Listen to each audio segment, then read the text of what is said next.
Well, thank you very much. This is a very sad day for America. When you look at what's happening, this is a persecution of a political opponent. This was never supposed to happen in America. Bueno, ya escuchaban las declaraciones del expresidente Trump después de su presentación en corte hace tan solo minutos. Muy buenas tardes, bienvenidos a Telemundo 44 On Top. En este día histórico para el país en el que vemos nuevamente a un expresidente, en este caso Donald Trump, enfrentar a la justicia. Esta vez lo hizo desde acá, desde la capital, Washington, D.C. Esta audiencia que se llevó a cabo acá en Washington sucedió justo a media milla del Capitolio, el lugar donde ocurrieron los hechos de insurrección el 6 de enero, que lo llevan hoy precisamente a enfrentar al menos 4 cargos por su presunta participación. Tenemos cobertura en equipo con Randy Serrano y Stephanie Ochoa. Vamos a empezar con Randy, que nos tiene detalles de lo que se vivió en la Corte Federal esta tarde. Randy. Así es, muy buenas tardes. Donald Trump se declaró no culpable de estos 4 nuevos cargos que lo acusan de haber conspirado para interferir con los resultados de la elección de 2020. Un desafiante Donald Trump llegó a la Corte Federal en Washington, D.C. este jueves, listo para enfrentar lo que se dice son los cargos más serios contra él hasta el momento. Adentro, el expresidente fue otro acusado más. Se le tomaron las huellas dactilares y se le leyeron sus derechos, al igual que los cargos de conspiración de los que ahora tendrá que defenderse. Ahora la Corte va a empezar a poner fechas en los calendarios de cuándo se van a hacer mociones y otras defensas que se anticipan ya y que son típicas en un caso. Y finalmente el juicio. Donald J. Trump. Según el investigador especial, Trump sabía que había perdido la elección de 2020 y aún así conspiró para intervenir con los resultados. Mientras tanto, afuera de la corte la seguridad estaba a todo dar y la presencia mediática masiva hacía sentir el momento histórico. Y no faltaron los que se presentaron a protestar en contra y a favor del expresidente, que es el primero en el país en enfrentar cargos criminales. Con esta acusación, Trump enfrenta más de 78 cargos en su contra y es muy posible que esa lista continúe creciendo. En Washington, Randy Serrano, Telemundo.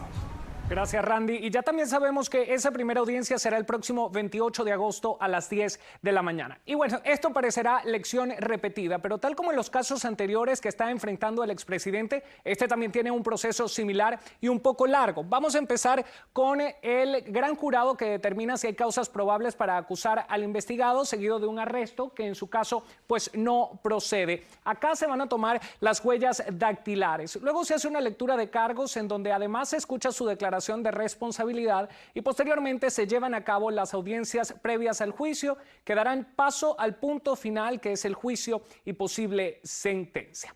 Y pues bueno, el expresidente Donald Trump se ha enfrentado a un escrutinio legal histórico. Recordemos que además de presentarse en una corte aquí en la capital, ya lo hizo meses atrás ante un jurado federal en Miami y uno estatal en Nueva York. Stephanie Ochoa está en vivo con nosotros para explicarnos a detalle los cargos que tiene pendiente. Stephanie, definitivamente un juicio que indistintamente de la sentencia queda en la historia, ¿no es así? Buenas tardes.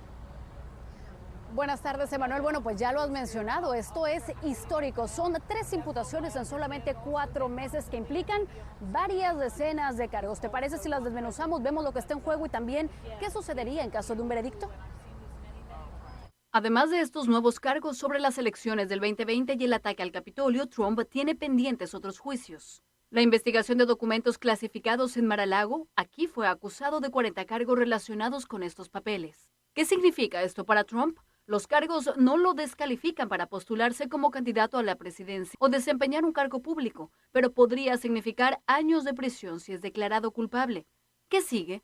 El juicio está programado para mayo del 2024. En otro caso, el fiscal de distrito de Manhattan, Alvin Bragg, acusó a Trump de falsificar registros relacionados con pagos de dinero por el silencio de una actriz de películas para adultos, Stormy Daniels, durante la campaña presidencial del 2016.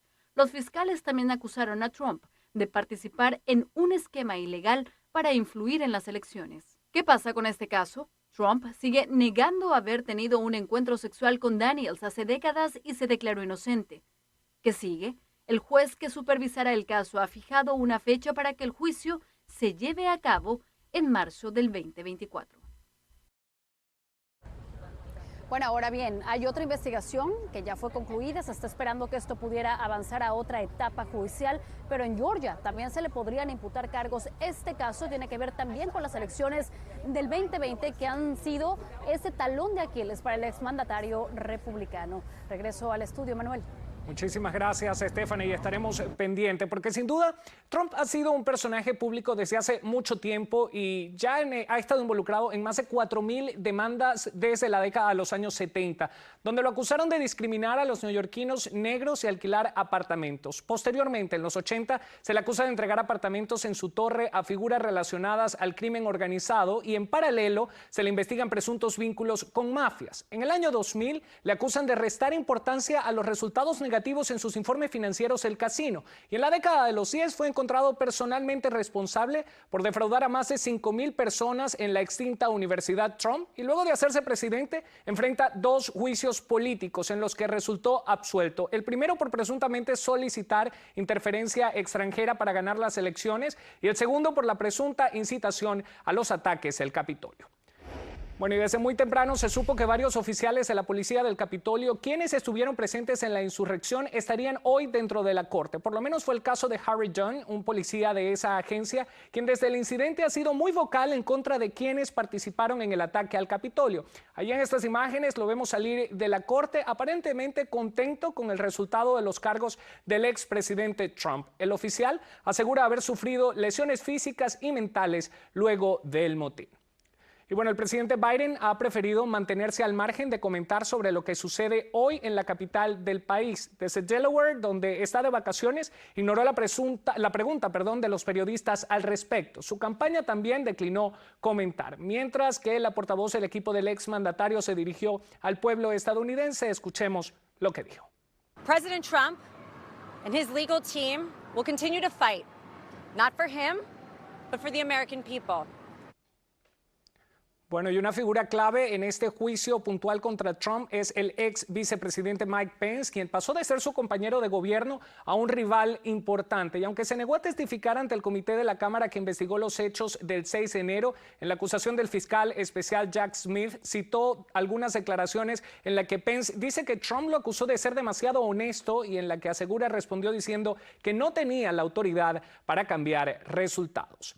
En el distrito, más de 100 personas se congregaron alrededor de la corte E. Barrett Prettyman en D.C. para protestar y otros para apoyar al expresidente Donald Trump en esta audiencia. La creatividad no se hizo esperar en ambos bandos. Vimos una falsa limusina presidencial con un pasajero vistiendo una máscara de Trump, otros vistiendo uniformes carcelarios. Pero por fortuna, y a pesar de algunos altercados aislados, todo transcurrió con normalidad. Además, como lo decía nuestra compañera Rofelis Quiñones más temprano, a esta hora ya empiezan a dispersarse los grupos.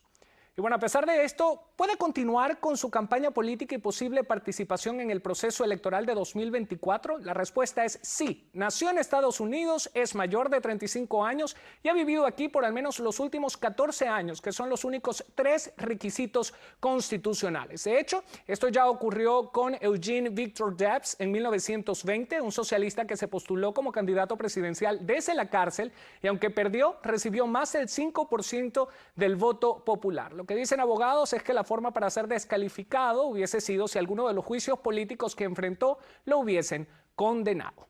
En Telemundo 44 estamos trabajando para ti y tendremos cobertura continua sobre la acusación criminal que enfrenta el expresidente Donald Trump en todas nuestras ediciones y en nuestra aplicación móvil.